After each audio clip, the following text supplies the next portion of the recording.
حضرت امیر المؤمنین ایدہ اللہ تعالی فرماتے ہیں،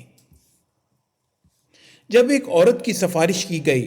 چوری کے الزام میں تو حضرت صلی اللہ علیہ وسلم نے فرمایا کہ تم سے پہلی امتیں اسی لیے تباہ ہوئیں کہ وہ اپنے چھوٹوں کو سزا دیا کرتی تھیں اور بڑوں کو بچا لیا کرتی تھیں۔ تو فرمایا کہ اگر میری بیٹی فاطمہ بھی چوری کرتی تو میں اس کا بھی ہاتھ کاٹ دیتا۔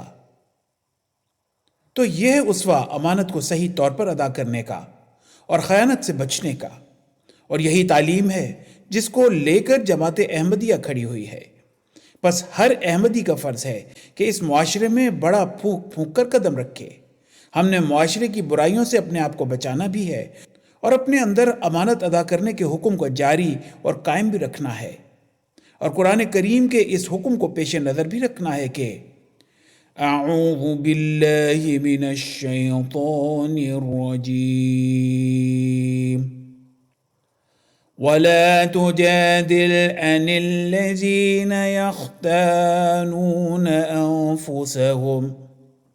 إِنَّ اللَّهَ لَا يُحِبُّ مَنْ كَانَ خَوَّانًا أَثِيمًا۔ سورہ النساء آیت 108۔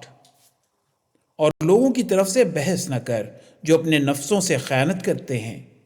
یقیناً اللہ سخت خیانت کرنے والے گنہگار کو پسند نہیں کرتا۔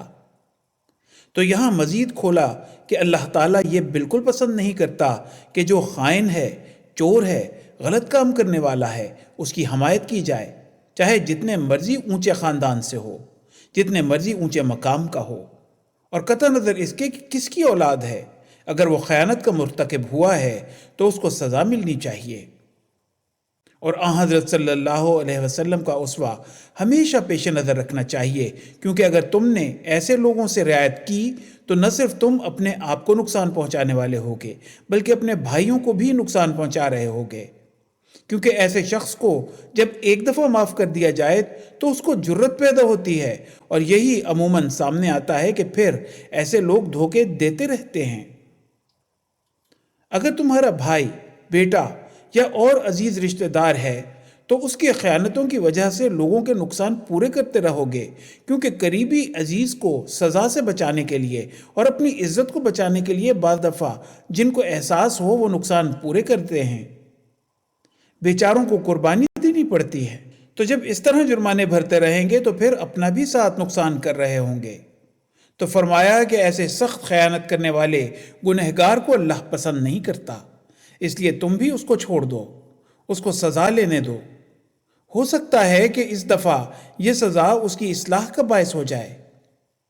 لیکن اگر ایسے لوگوں کی حمایت کی